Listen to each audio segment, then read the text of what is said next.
Bạn đang nghe số đây bằng ở này hay số spam cũng sắp cao hơn một can channel bảo được nhóm và video thay đấyคือmột review បង្ហាញជូនដល់បងប្អូនអរគ្នាបាទពីរបៀបនៃការបង្កើតបាទជាមួយនឹង OKX Web3 ឬក៏ OKX Wallet និងរបៀបនៃការប្រើប្រាស់ទៅលើមុខងារថ្មីមួយរបស់ OKX គឺ OKX Dex ឬក៏យើងហៅថា Decentralized Exchange Aggregator ហើយមុខងារមួយនេះគឺវាសម្រួលខ្លាំងមែនទែនទៅដល់បងប្អូនទាំងអស់គ្នាដែលផ្ទុកលុយនៅក្នុង Wallet ឬក៏ Web3 នៅក្នុងការប្រើប្រាស់ទៅលើការទិញការលក់ការពេលលុយចេញពេលលុយចូលឬការ trade នៅលើ Web3 បងប្អូនអរគ្នានឹងចំណាយទៅលើសេវាទៀតទៅលើការថ្លៃកាត់ fee ណាហើយបងប្អូនអរគ្នានឹងចំណាយពេលវេលាតិចផងដែរនៅក្នុងការប្រើប្រាស់ទៅលើសេវាកម្មទិញលក់ឬក៏បាញ់លុយចេញបាញ់លុយចូលគឺវាចំណេញច្រើនមែនទែនពាក់ព័ន្ធជាមួយនឹងការប្រើប្រាស់ទៅលើ Web3 អូខេអញ្ចឹងសម្រាប់បងប្អូនទាំងអស់គ្នាដែលអត់ទាន់បង្កើតជាមួយនឹង OKX Web3 ឬក៏អត់ទាន់ OKX Wallet ទេបងប្អូនទាំងអស់គ្នាដែលបង្កើតជាមួយនឹង Wallet នៅក្នុង OKX Web3 នៅក្នុងថ្ងៃនេះតាមរយៈ Anonymous Link ឬក៏ដាក់ referral code របស់ខ្ញុំបងប្អូនទាំងអស់គ្នានឹងទទួលបានលុយ rebate ត្រឡប់ទៅវិញគឺ 20% ហើយនឹងមានឱកាសទទួលបាន gift ឬក៏ event ផ្សេងៗនៅពេលដែលគេមាន event គឺខ្ញុំនឹងទម្លាក់បន្តជូនបងប្អូនទាំងអស់គ្នាផងដែរអូខេអញ្ចឹងមុននឹងឈានចូលទៅដល់វីដេអូដែលបង្ហាញពីវិធីការប្រើប្រាស់ខ្ញុំចង់បញ្យល់បងប្អូនទាំងអស់គ្នាថាសម្រាប់ OKX គឺគេមាន2បាទទី1គឺ OKX Exchange ដែលបងប្អូនទាំងអស់គ្នាភាគច្រើនបានស្គាល់ហើយគឺជា exchange នៃ OKX តតែម្ដងដែលយើងបង្កើតវាតាមរយៈការបំពេញជាមួយ Gmail និងធ្វើ KYC ដោយដាក់ជាមួយតាក់សញ្ញាប័ណ្ណ passport ឬក៏បានបើកបររបស់យើងហើយវីដេអូដែលខ្ញុំបង្ហាញថ្ងៃនេះគឺជារបៀបនៃការបង្កើតជាមួយ OKX Wallet ដែល OKX Wallet នេះគឺតាមពិតទៅគឺវាមានប្រព័ន្ធសុវត្ថិភាពខ្ពស់ខ្លាំងមែនទែនដោយសារតែការបង្កើតនិងការប្រើប្រាស់ជាមួយវាគឺយើងទាមទារជាមួយនឹងពាក្យសម្ងាត់ទាំង12ខ្ទង់អូខេអញ្ចឹងសម្រាប់បងប្អូនទាំងអស់គ្នាដែលចង់រក្សាលុយទុកយូរអង្វែងឬក៏ហូរកាក់របស់យើងនៅក្នុង Wallet គឺវាមានសុវត្ថិភាពខ្ពស់ជាង Exchange ដោយសារតែ Exchange គឺមានន័យថាយើងយកលុយឬក៏យើងផ្ញើលុយរបស់យើងទុកនៅក្នុង Exchange របស់គេអញ្ចឹងគឺគេជាអ្នកកាន់កាប់ចំនួនឲ្យយើងហើយសម្រាប់ Wallet គឺយើងជាអ្នកគ្រប់គ្រងលុយរបស់យើងដោយខ្លួនឯងផ្ទាល់តែម្ដងលុះត្រាតែបងប្អូនទាំងអស់គ្នាឲ្យគេស្គាល់ជាមួយពាក្យសម្ងាត់ទាំង12ខ្ទង់ទើបគេអាចដកលុយចេញពីក្នុង Wallet របស់យើងបានបើសិនបងប្អូនទាំងអស់គ្នាមិនអនុញ្ញាតឲ្យណាស្គាល់លេខសម្ងាត់របស់យើងទេឬក៏ពាក្យសម្ងាត់12ខ្ទង់របស់យើងទេគឺគ្មានអ្នកណាគេអាច hack ចូលមកក្នុងគណនីរបស់យើងបានទេអូខេអញ្ចឹងខ្ញុំលើកឧទាហរណ៍មួយបញ្យល់ពាក់ព័ន្ធជាមួយនឹង OKX Dex មុននឹងឈានចូលទៅដល់បង្ហាញបងប្អូនទាំងគ្នាពីរបៀបការបង្កើតសម្រាប់ OKX Dex បងប្អូនទាំងគ្នាដែលប្រើប្រាស់ Wallet ពីមុនមកគឺមានផលបាក់ក្នុងការទិញលក់អញ្ចឹងខ្ញុំចង់លើកឧទាហរណ៍មួយថានៅក្នុងការរក្សាទុកកាក់ crypto របស់យើងគឺគេប្រើទៅលើ network ឧទាហរណ៍ថា network មាន network BNB មាន network Ethereum network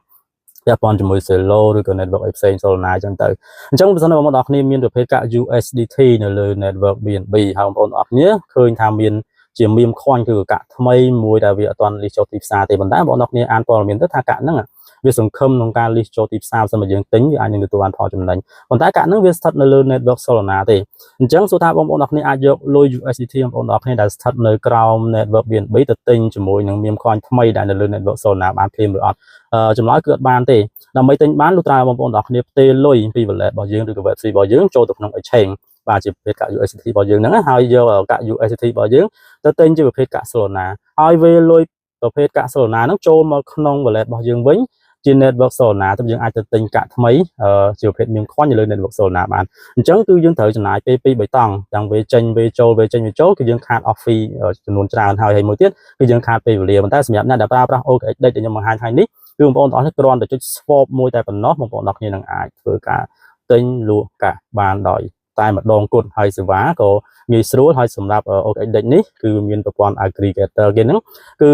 គេនឹងជួយសម្រួលក្នុងការស្វែងរកបាទអ្នកដែលលក់ណាដែលមានតម្លៃថោកហើយបើសិនបងប្អូនចង់ទិញវិញក៏គេមានថាយើងចង់ទិញគេស្វែងរកអ្នកលក់ដែលមានតម្លៃថោកហើយបើសិនយើងចង់លក់វិញគឺគេនឹងស្វែងរកទីផ្សារណាដែលមានតម្លៃថ្លៃឲ្យយើងវិញផងដែរអូខេហើយយើងអាចទិញគេហៅថា cross chain គឺរំលង network បានងាយស្រួលគឺចាំបាច់បាញ់ចេញបាញ់ចូលទេយើងចុច swap តែមួយបងប្អូនទាំងអស់គ្នានឹងអាចទិញលក់រំលង network នៅលើ OKX Dex ឬក៏ Decentralized Exchange នេះបានតែម្ដងអូខេតោះអញ្ចឹងរៀងចំណាយពេលវែងហើយដើម្បីកុំឲ្យខាតពេលយូរខ្ញុំនាំបងប្អូនទាំងគ្នាចូលទៅមើលពីរបៀបនៃការបង្កើតជាមួយនឹង OKX Web3 និងការប្រើប្រាស់ជាមួយមុខងារថ្មីរបស់ OKX គឺ OKX Dex តែម្ដងអូខេអញ្ចឹងមុននឹងឈានចូលទៅដល់ការបង្ហាញខ្ញុំចង់បញ្ជាក់ថាសម្រាប់ OKX Dex គឺយើងបែងចែកចេញជា2បាទគឺទី1គឺ OKX នេះគឺ OKX ជាមួយនឹង Exchange មួយទៀតគឺ OKX Wallet របស់យើងអញ្ចឹងសម្រាប់បងប្អូនទាំងអស់គ្នាដែលមាន OKX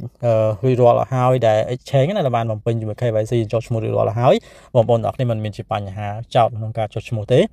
ហើយសម្រាប់បងប្អូនទាំងអស់គ្នាដែលអត់ទាន់មាន OKX Exchange ពីមុនមកទេបងប្អូនទាំងអស់គ្នាត្រូវតែ download បាទ download ជាមួយនឹង OKX Wallet របស់យើងជាមុនសិនហើយ OKX Wallet គឺមានរូបរាងបែបនេះហើយ OKX Exchange គឺមានរូបរាងបែបនេះអញ្ចឹងបងប្អូនទាំងអស់គ្នាអាច download បានទាំងសម្រាប់ iPhone និងពពួកប្រើប្រាស់ទូរស័ព្ទដែលប្រើប្រាស់ជាមួយ Android អញ្ចឹងបងប្អូនទាំងអស់គ្នា download ឲ្យរួចរាល់ហើយយើងនឹងបង្ហាញខ្ញុំនឹងបង្ហាញបងប្អូនទាំងអស់គ្នាបាទពីរបៀបនៃការ create ជាមួយនឹង OKX Deck តែម្ដងបាទនៅបងប្អូនទាំងអស់គ្នាអញ្ចឹងបន្ទាប់ពីបងប្អូនទាំងអស់គ្នាបាទដឹងពីរបៀបនៃការដំឡើងឬក៏បានដំឡើងជាមួយនឹង OKX Wallet ឬក៏បងប្អូនទាំងអស់គ្នាដែលមាន OKX Exchange រួចរាល់ហើយ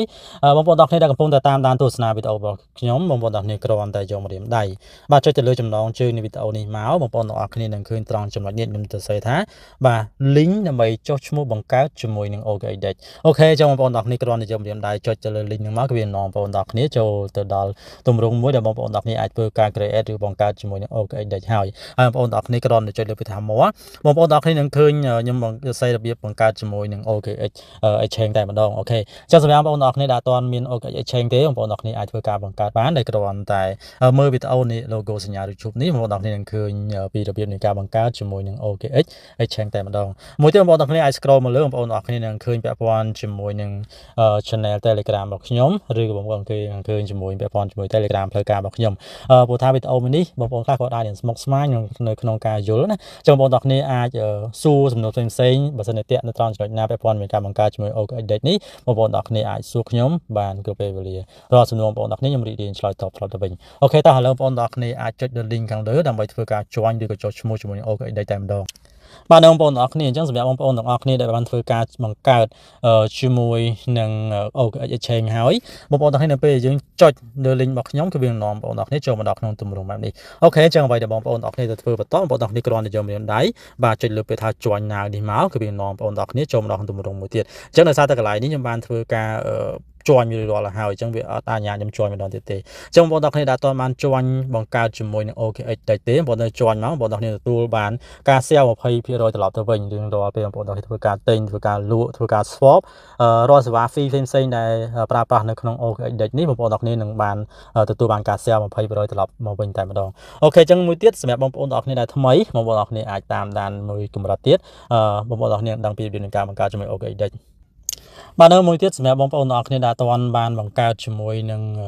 OKX Web3 ទេនៅពេលបងប្អូនទាំងអស់គ្នាបានចុចលើដំណរ link របស់ខ្ញុំបាទគឺវានាំបងប្អូនទាំងអស់គ្នាចូលមកដល់ក្នុងទម្រង់បែបនេះអូខេអញ្ចឹងបងប្អូនទាំងអស់គ្នាឃើញខាងក្រោមនេះក៏ដាក់ពាក្យថា create wallet ឬក៏ import ខាងក្រោមអូខេអញ្ចឹងសម្រាប់ពាក្យថា import នេះគឺមានន័យថាបងប្អូនទាំងអស់គ្នាធ្លាប់មាន wallet មិនថាជា wallet អីទេមិនថាជា Trust Wallet MetaMask ឬក៏ Phantom Wallet ទេបងប្អូនទាំងអស់គ្នាអាចយកមក import ត្រង់ចំណុចនេះដែលគ្រាន់តែប្រើប្រាស់ជាមួយពាក្យសម្ងាត់ទាំង12ខ្ទង់អញ្ចឹងខ្ញុំចង់បញ្ជាក់ម្ដងទៀតថាសម្រាប់ wallet គឺយើងប្រើប្រាស់ជាមួយពាក្យសម្ងាត់ទាំង12ខ្ទង់គឺយើងប្រើប្រាស់ជាមួយ password ទេបងប្អូនទាំងអស់គ្នាអាច import ដោយប្រើប្រាស់ជាមួយពាក្យសម្ងាត់ទាំង12ខ្ទង់ត្រង់ចំណុចខាងក្រោមនេះហើយសម្រាប់បងប្អូនទាំងអស់គ្នាដែលអត់ទាន់មាន wallet ពីមុនមកទេបងប្អូនទាំងអស់គ្នាគ្រាន់តែចុចលើពាក្យថា create wallet គឺវានាំបងប្អូនទាំងអស់គ្នាចូលមកក្នុងទម្រង់បែបនេះអូខេចុចលើពាក្យថា create now មកគឺវានាំបងប្អូនទាំងអស់គ្នាចូលមកក្នុងទម្រង់បែបនេះយើងអាចចុចលើពាក្យថា allow ក៏បាន download ក៏បានមិនជាបញ្ហាទេអូខេអញ្ចឹងពេលបងប្អូនទាំងអស់គ្នាចុចហើយគឺវានាំបងប្អូនទាំងអស់គ្នាចូលមកក្នុងទម្រង់បែបនេះវិញម្ដងអូខេអញ្ចឹងកន្លែងនេះគឺបងប្អូនទាំងអស់គ្នាឃើញខាងលើនេះគឺមានសញ្ញាចុចចំនួន9ចំណុចនៅខាងឆ្វេងដៃខាងលើរបស់យើងណាអូខេចុចលើវាមួយមកគឺវានាំបងប្អូនទាំងអស់គ្នាចូលមកក្នុងទម្រង់បែបនេះអញ្ចឹងអ្វីដែលបងប្អូនទាំងអស់គ្នាទៅធ្វើបន្តបងប្អូនទាំងអស់គ្នាឃើញខាងក្រោមនេះគេដាក់ពាក្យថា referral code ចុចលើពាក្យថា referral code នេះមួយមក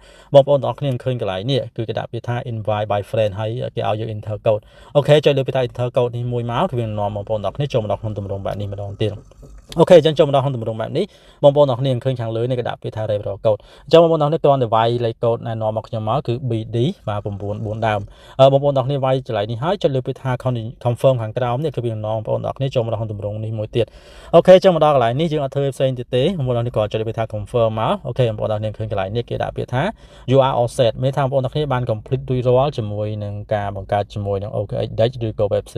ហើយបងប្អូនទាំងអស់គ្នាទទួលបានលុយ sale 20% ត្រឡប់ទៅវិញនៅពេលបងប្អូនទាំងអស់គ្នាប្រើជាមួយ referral code របស់ខ្ញុំអញ្ចឹងកន្លែងនេះគឺសំខាន់មែនទែននៅពេលបងប្អូនទាំងអស់គ្នាទិញលក់ឬក៏ swap កាក់ផ្សេងផ្ទេកាក់ផ្សេង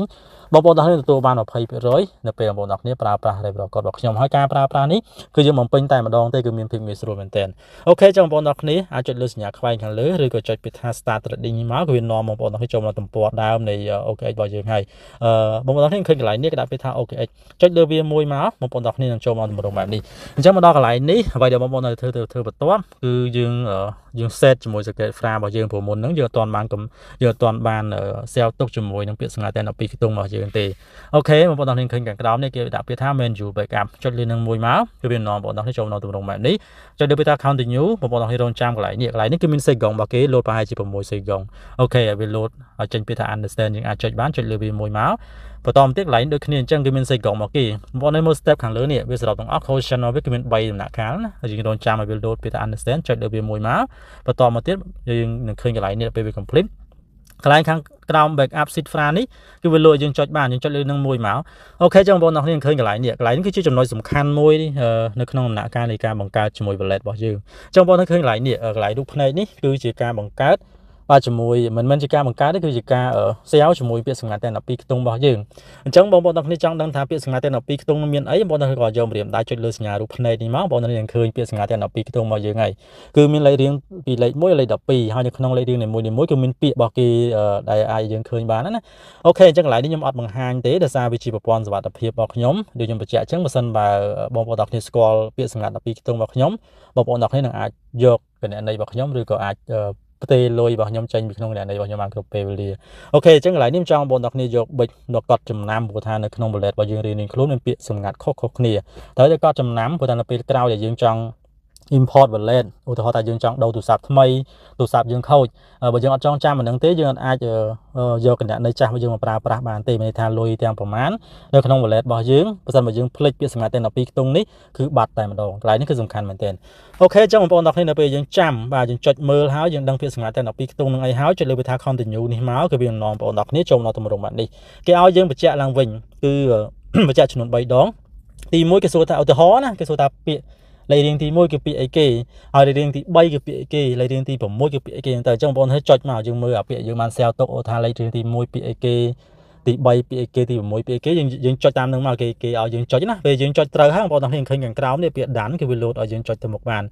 នអូខេចឹងបងប្អូនចុចលើពាក្យថា done នេះមកវានាំបងប្អូនចូលនៅទម្រង់បែបនេះចុចលើពាក្យថា next បាទ next រហូតមកនេះគ្រាន់តែជាការណែនាំរបស់គេទេ next រហូតមកហើយចុចលើពាក្យថា get start អូខេវានាំបងប្អូនចូលក្នុងទម្រង់បែបនេះកន្លែងនេះចុចលើពាក្យថា enable មកមានថាយើងរួចរាល់ហើយយើងចុចលើពាក្យថា done មកអូខេមានថាគណនីរបស់យើងគឺយើងអាចប្រើប្រាស់ជាមួយនឹង OKX របស់យើងបានហើយត្រង់ចំណុចនេះណាបងប្អូនទាំងគ្នាក៏អាចកែឈ្មោះកែត្រង់ចំណុចនេះបានដែរចឹងកន្លែងនេះមិនបង្ហាញទេព្រោះថាការកែឈ្មោះនេះវាមិនជាចំណុចសំខាន់ទេប៉ុន្តែបើសិនបងប្អូនទាំងគ្នាចង់កែឈ្មោះយើងចុចខាងលើនេះមកដើម្បីអាចធ្វើការកែឈ្មោះ wallet របស់យើងបាននឹងបងប្អូនទាំងគ្នាអញ្ចឹងសម្រាប់វីដេអូនៃការបង្កើតជាមួយ OKX នេះវារៀងចំណាយពេលយូរបន្តិចហើយដោយសារតែខ្ញុំខ្លាចបងប្អូនទាំងគ្នាមានការស្មុគស្មាញអញ្ចឹងបងប្អូនទាំងគ្នានៅពេលបង្កើតហើយយើងអាចធ្វើការទិញលក់ធ្វើការ trade បានដោយសេរីនៅក្នុង OKX Web3 ឬក៏ DEX ឬក៏ហៅថា Decentralized Exchange របស់យើងបានហើយបងប្អូនទាំងគ្នាខ្ញុំបញ្ជាក់អញ្ចឹងនៅក្នុងនេះគឺយើងអត់គិតទៅលើ network អីទេឧទាហរណ៍ថាបងប្អូនទាំងគ្នាមានលុយនៅក្នុង exchange នេះអូខេអញ្ចឹងបងប្អូនទាំងគ្នាមានកាក់ផ្សេងៗក្នុងនេះអញ្ចឹងយើងចង់ទិញកាក់អីក៏បានដែរគឺគេអត់ប្រកាន់ network ទេតែគាត់ចុចលើពាក្យថា DEX នេះមកបន្តមកទៀតបងប្អូនទាំងគ្នាអាចធ្វើការ swap ឧទាហរណ៍ថាយើងចង់ swap កន្លែងនេះជាកាក់ប្រភេទ USDT របស់យើងណាយើងវាយមក USDT អូខេយើងអត់ប្រកាន់ជា network អីទេហើយយើងចង់ទិញជាប្រភេទកាក់អីគេខ្ញុំចង់ទិញជាប្រភេទកាក់ឧទាហរណ៍ថា MNT ទៅបាទ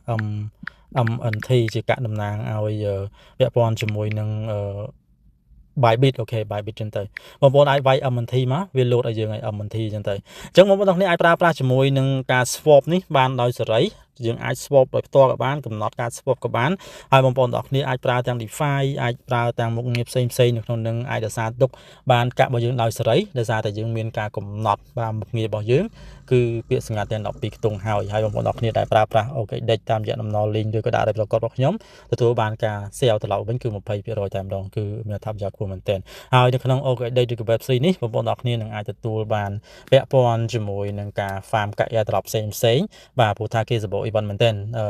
airdrop គឺមានន័យថាបងប្អូនទាំងគ្នាអាចទទួលបានកាក់ថ្មីដែលវារៀបឬក៏ចិត្តនឹង list ចូលទីផ្សារ